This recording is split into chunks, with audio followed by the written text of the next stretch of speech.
When you cross the Brahmaputra, you enter Arunachal Pradesh, a land which maps show as a blank space, which foreigners have not been allowed to enter since 1945. It is a vast area of rainforests and mountains, surrounded by Bhutan, Tibet, Burma and Bangladesh. There are stories of sightings of long extinct animals and tales of warlike primitive tribes.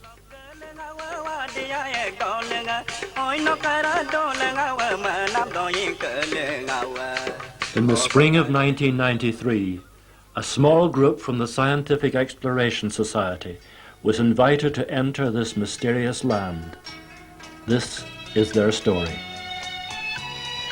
My first impression was of the beauty of the landscape as our boat crossed the great river. Our group of 7 from the Scientific Exploration Society had just 2 weeks to find out as much as we could about the land, its people and the wildlife. We travelled in 2 old Indian-built cars and a jeep, but they seemed high-tech compared with the local transport. The first people we met was a group of schoolgirls who were in a playful mood and keen to be photographed. They were celebrating a festival called Mopen. Nearby was a Buddhist temple, one of the many religions which exist side by side in this country. On our first night, we wondered what was in store for us in the days ahead. The leader of this group of 7 was Colonel John Blashford-Snell, the distinguished explorer, and in it there was 1 biologist, 1 zoologist, 2 doctors, and John Hunt, the development director of the Scientific Exploration Society, currently on secondment from Marks and Spencer. The government is determined to preserve the richness of the environment, and there are reminders everywhere.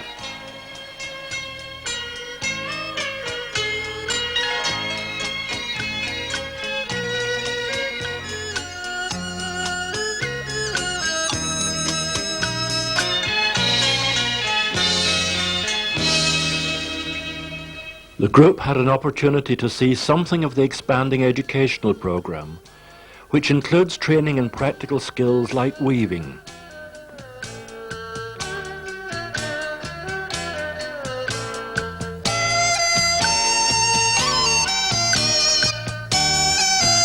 And spinning is carried on using traditional methods.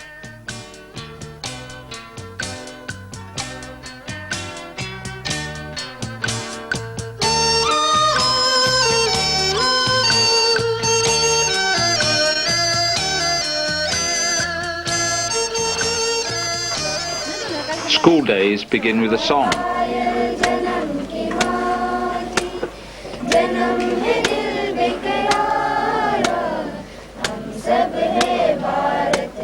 But many other children are still free spirits.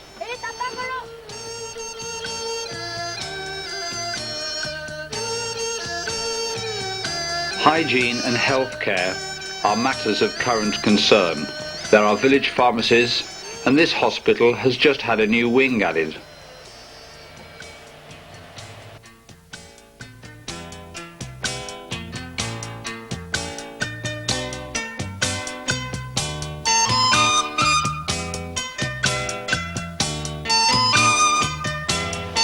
A health education program is underway.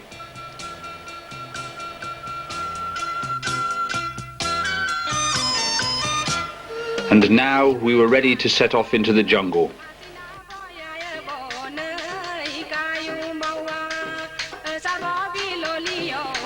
But we soon found our way blocked by a fallen banyan tree.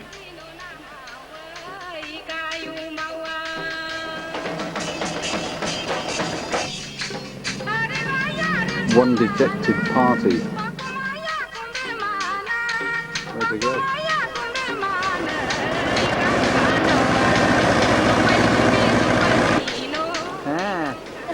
Namaste.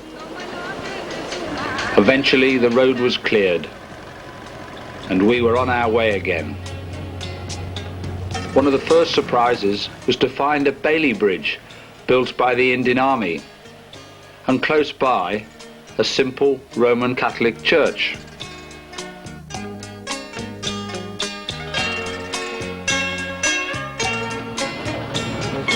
We were keen to see the next village and to meet the people and learn of their customs.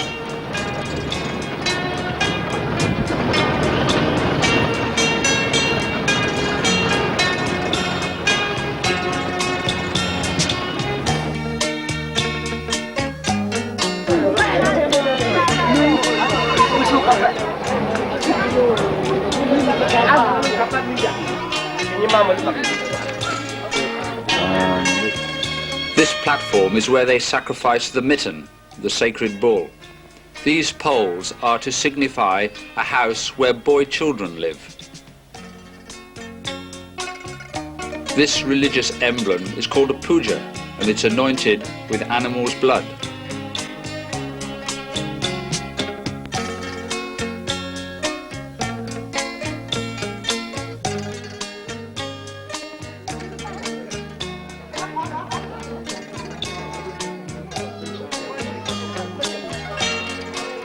The villagers' houses are simple bamboo structures.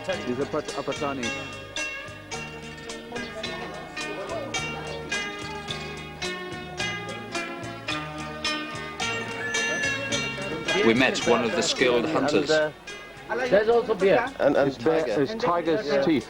Bear teeth. You speak English? Yes, he speaks English. And that's why you're a priest. That's why he's priest. The people are open and friendly, with high moral standards and social customs which had been handed down through many, many generations. Around the village was an elaborate system of paddy fields.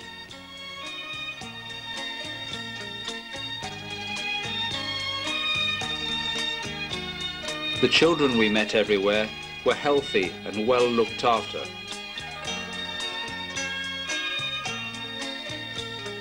Our next destination was the village of Hapoli. Here we were surrounded by people who believed our cameras indicated that we were from Hollywood. People thought we were from Hollywood. You see what sort of a crowd we've attracted already. I can't see anybody else. This temple is constructed out of the contributory from many persons that donated a lot of money. And it's a temple to Lord Shiva. And that's the lingam and the yoni. We were given offerings of sweets and blessed by the priest.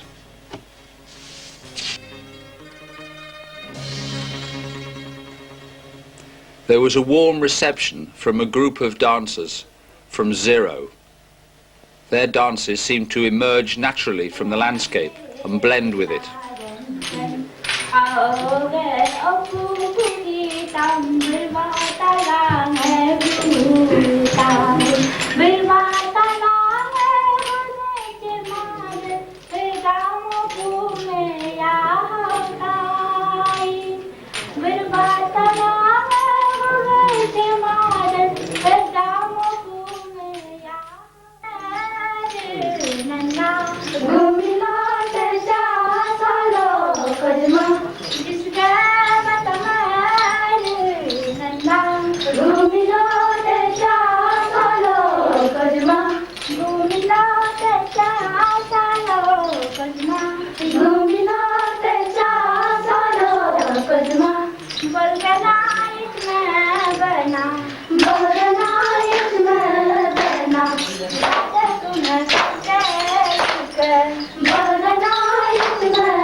The vegetation was dense, but Keith was finding plenty to interest him.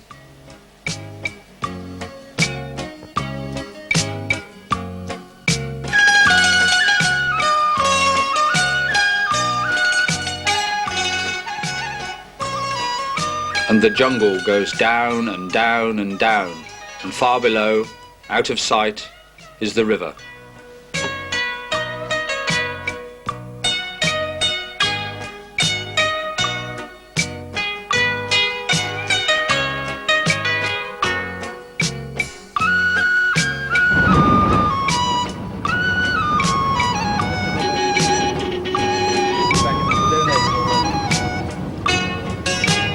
We came upon a village, which at first sight seemed to be still in the Neolithic period.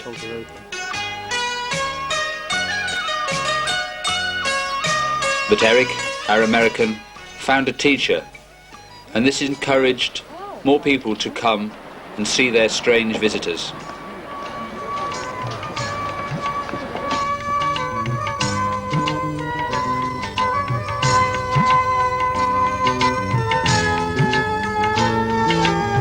The government is making great efforts to improve the facilities in these hill villages.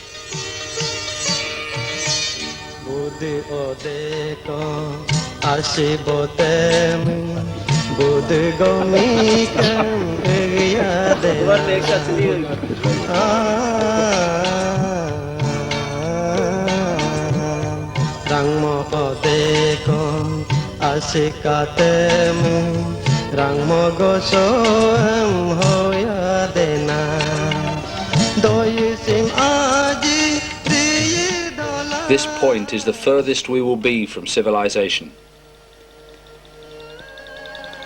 The people of Dobrzo are in mourning since a bus crashed yesterday on the same road we had travelled. It fell 300 feet into a chasm, killing 9 passengers and injuring 37.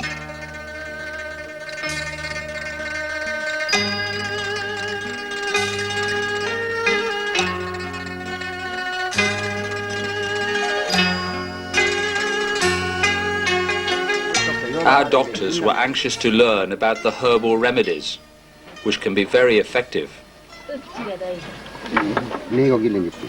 I know, because I was injured in a fall, and their treatment quickly stopped the bleeding. This guy's shaving off the bark of bamboo, and it's used for... It's for cuts. For cuts. Prevents infection. Yeah, infection. Annual rainfall here can reach 500 inches, so we'd planned our expedition to miss the worst of the monsoons.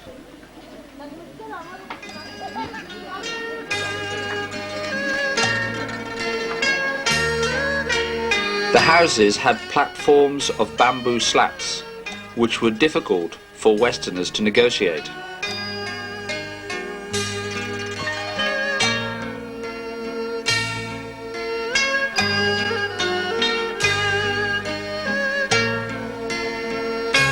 We met an old warrior. He could still perform the war dance.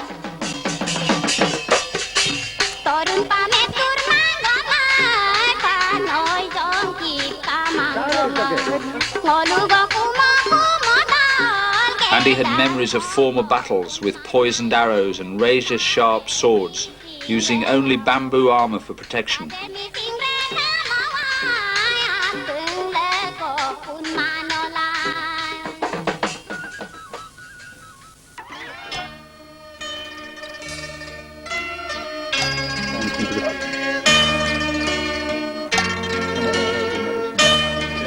I have a polygonum species, which apparently is used as a fish poison. They grind it up into a powder.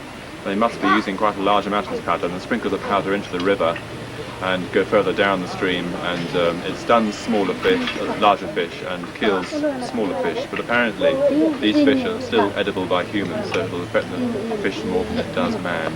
They're obviously doing a lot of work here to preserve their culture and their forests. This gives you some idea how high we are. In the village of Dolong, at 5,000 feet, Everyone came to the longhouse to share with us their knowledge of natural cures. On any skin, after burning, after drying, they keep it. Then For headaches? Yeah. So for headaches? No, that This was is not why- eyes. For eyes? use करते हैं इसको ना. They brought the leaf sample. Yeah, well, And python fat is used for wounds. Altogether.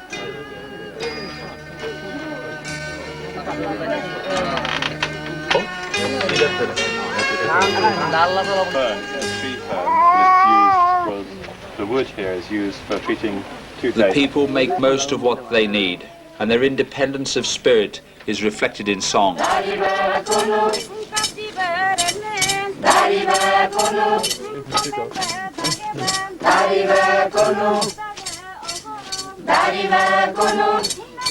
The expeditioners were drawn into an impromptu festival on the roadside. There are 26 tribes in Arunachal Pradesh, each with its unique dances and culture. Once again, we were the centre of interest when arriving in yet another these community. people have never seen a European before.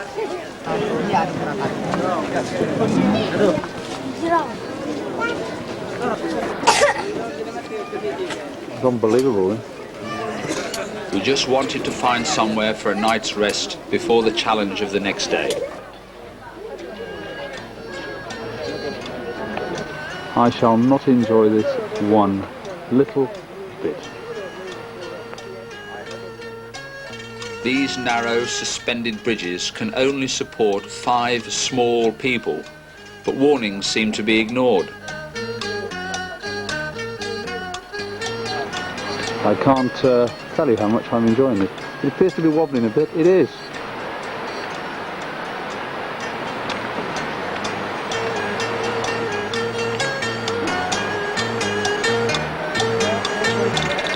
Our great worry today is leeches. We've got leeches in the bedroom, cockroaches in the bedroom last night. And after all those roads you've seen us drive over, guess what happened this morning?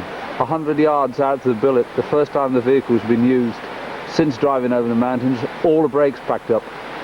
Every single one. And the vehicle has no handbrake anyway. So it's a wonder how we were never killed last night, or over the last 2 days. Here comes Eric. Hey! Shall we shake the bridge a little? No, I think it's quite all right. This is our intrepid woodsman. And here's yes. Beyond the bridge was the village we were searching for.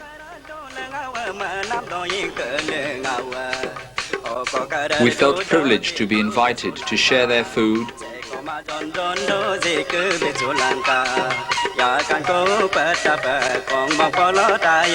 to be the first outsiders to see their dances.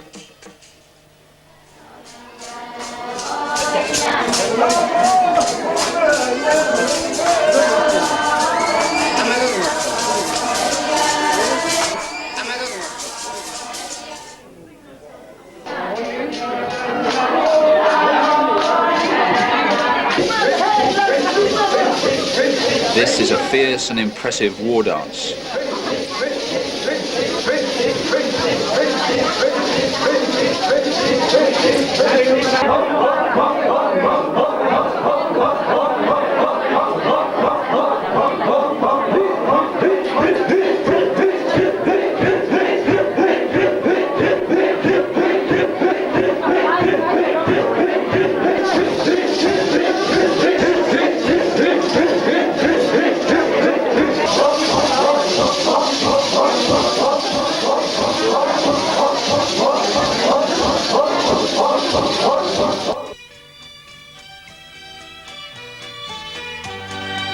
Sadly, we left them to cross yet another bridge and to begin our search for the grave of a British official murdered here in 1911.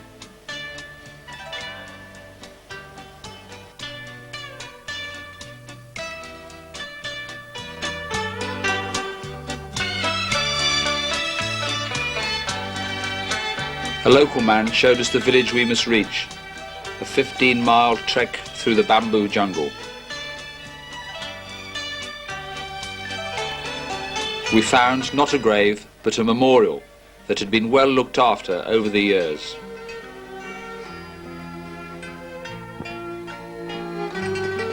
They told us the story of how Noel Williamson died on this spot, high up in the mountains. After a punitive raid, British officials left this area alone and isolated. Today, the Adi people are peaceful, childlike, and innocent of the outside world. Having spent most of our days with the hill tribes, there was little time left to look at the wildlife in the unique rainforest of Namdapha. There were only 2 elephants which could carry 6 of the 12 people who wanted to ride.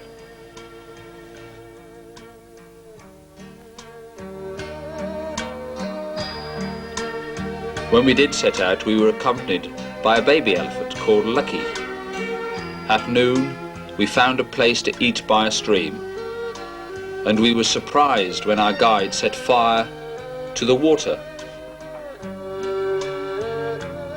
This phenomenon was caused by methane gas. On the river, we found many tracks of animals. Even here we were struck by the dignity of the people and tempted by the sight of still unclimbed mountains. We appreciated and agreed with the Indian government's wisdom of limiting visitors to serious scientific groups. We came to admire the skills of the people of Arunachal Pradesh,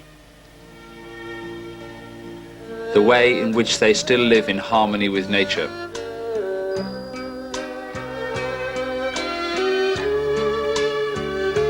With tolerance for many religions and the care of their children.